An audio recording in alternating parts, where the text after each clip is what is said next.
সমতটের একটি রাজ্য কিভাবে একটি সমৃদ্ধ রাজ্যে প্রতিষ্ঠিত হলো, আজকের ত্রিপুরা কি করে তার রাজ্য গঠন করে বর্তমান পরিস্থিতিতে উন্নত হয়েছে এবং কিভাবে তার সূত্রপাত হয়েছে। সবাইকে নমস্কার, welcome to my channel history IQ. ব্রাহ্মণ রাজবংশ, দেববংশ এবং পট্টিকেরা সভ্যতার উত্থান কিভাবে হয়েছে। ত্রিপুরার প্রাক মাণিক্য যুগে ইতিহাসের দ্বিতীয় অধ্যায়ে আমাদের নিয়ে যায় একটি পরিবর্তনের সময়ে। এখানে আমরা দেখি কিভাবে বিভিন্ন রাজবংশ এই অঞ্চলে একের পর এক শাসন করেছে এবং একটি সমৃদ্ধ সভ্যতা গড়ে তুলেছে। আর মনে রাখা দরকার, তখনও পর্যন্ত ত্রিপুরাতে মাণিক্য রাজবংশের উত্থান হয়নি। তাহলে মাণিক্য রাজবংশের উত্থানের পূর্বে ব্রাহ্মণ রাজবংশ, দেববংশ এবং পট্টিকেরা সভ্যতা কিভাবে ত্রিপুরাতে একটা সমৃদ্ধ রাজনৈতিক বাতাবরণ এবং রাজনৈতিক তথা ধর্মীয় বাতাবরণ তৈরি করেছিল, যার ছাপ আমরা ঊনকোটি, পিলাক এবং অন্যান্য অঞ্চলে আমরা দেখতে পাই। সপ্তম শতকের প্রথমার্ধে সমতট অঞ্চলে একটি ব্রাহ্মণ রাজবংশের শাসন প্রতিষ্ঠিত হয়। ত্রিপুরা জেলার কৈলাস গ্রামে আবিষ্কৃত একটি শিলালিপি থেকে আমরা এই তথ্য পাই। এই রাজবংশের প্রতিষ্ঠাতা ছিলেন জীবনধারণ নামে এক শাসক। তার শাসন আমলে প্রশাসনিক কাঠামো গড়ে ওঠে এবং এই অঞ্চলটি একটি সংগঠিত রূপ পরিগ্রহ করে। এই সময়ে শিক্ষা ও সংস্কৃতির উন্নতি লক্ষ্য করা যায়। চীনা পরিব্রাজক হিউয়েন সাংয়ের বিবরণ থেকে জানা যায় যে তার গুরু শিলভদ্র এবং ব্রাহ্মণ রাজবংশেরই সন্তান ছিলেন। শিলভদ্র ছিলেন নালন্দা বিশ্ববিদ্যালয়ের একজন বিশিষ্ট পণ্ডিত। এরপর খড়গবংশীয় শাসনের ধারাবাহিকতা বজায় থাকে। বৌদ্ধ ধর্ম এই অঞ্চলে শক্তিশালী হয়ে ওঠে। আর এই বৌদ্ধ ধর্মের বিকাশের ছাপ ত্রিপুরার বিভিন্ন জায়গাতে রয়েছে। আর এখানে একটি উল্লেখযোগ্য বিষয় হচ্ছে ত্রিপুরার রাজবংশের ইতিহাস হচ্ছে রাজমালা। আর ত্রিপুরাতে যে সমৃদ্ধ দুটি অঞ্চল গড়ে উঠেছিল বা তিনটি অঞ্চল গড়ে উঠেছিল, এর একটি হচ্ছে ঊনকোটি।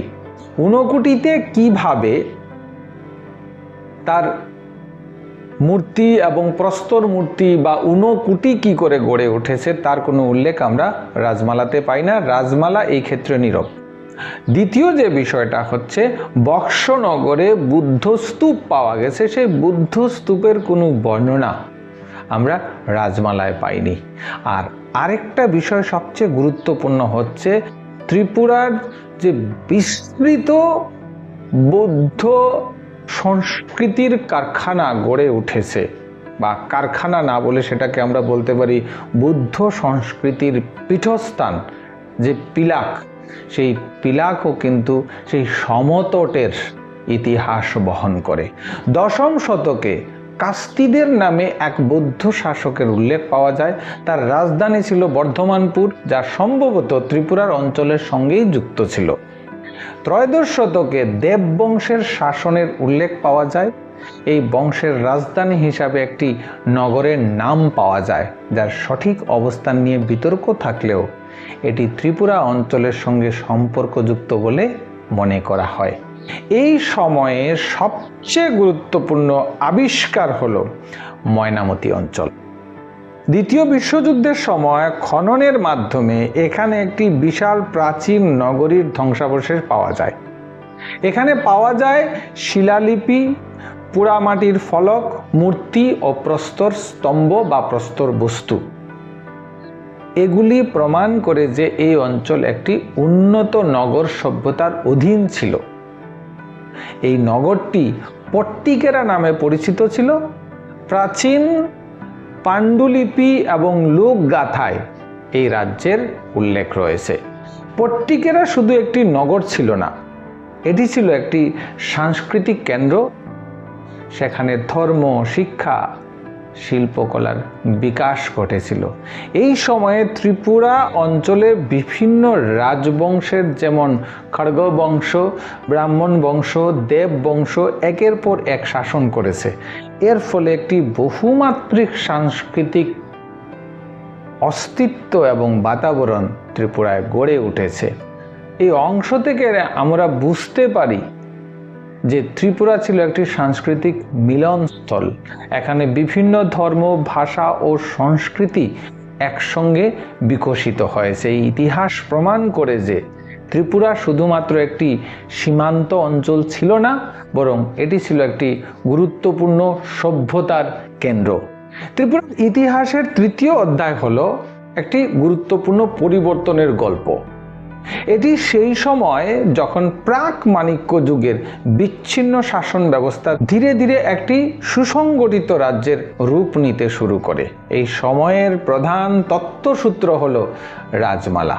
যদিও এই গ্রন্থে অনেক কিংবদন্তি রয়েছে, তবুও এটি ত্রিপুরার ইতিহাস বোঝার জন্য গুরুত্বপূর্ণ। রাজমালায় বলা হয়েছে যে ত্রিপুরা নামটি এসেছে ত্রিপুর নামে এক রাজার নাম থেকে, তবে এই কাহিনী ঐতিহাসিক সত্যতা নিয়ে যথেষ্ট সন্দেহ রয়েছে। এখানে উল্লেখ্য যে ত্রিপুরা রাজ্য গড়ে ওঠার বিভিন্ন কাহিনী কিংবদন্তি যেটা করা হয়েছে তার অনেকটাই ইতিহাস নির্ভর নয়।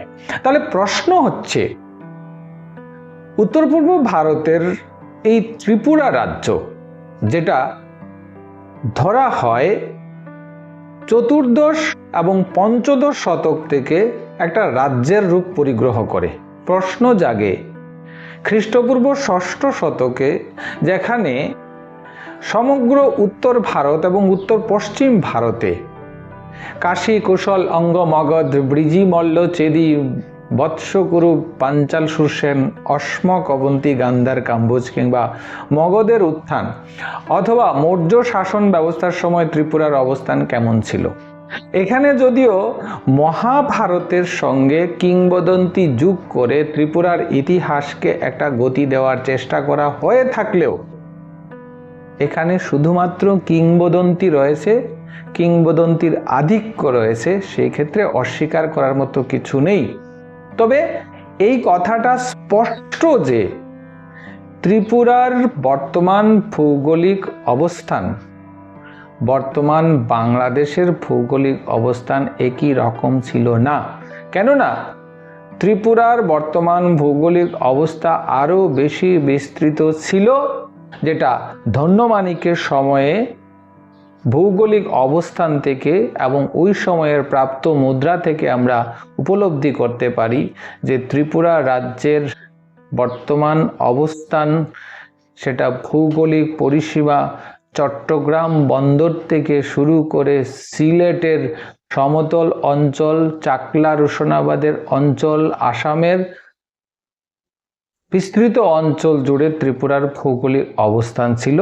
এই ভৌগোলিক অবস্থানই পরবর্তী সময়ে ত্রিপুরার ডেমোগ্রাফিক চেঞ্জকে অনিবার্য করে তোলে। যদি এই ভিডিওটি আপনার ভালো লাগে তাহলে লাইক করুন, শেয়ার করুন আর চ্যানেলটি সাবস্ক্রাইব করুন। আর অবশ্যই পরবর্তী পর্বটি দেখুন, কারণ এখানেই ত্রিপুরার ইতিহাস একটি নতুন মোড় নেবে, যেখানে প্রাক মাণিক্য থেকে মাণিক্য যুগের রূপান্তরের ইতিহাস রয়েছে। সবাই ভালো থাকবেন। নমস্কার।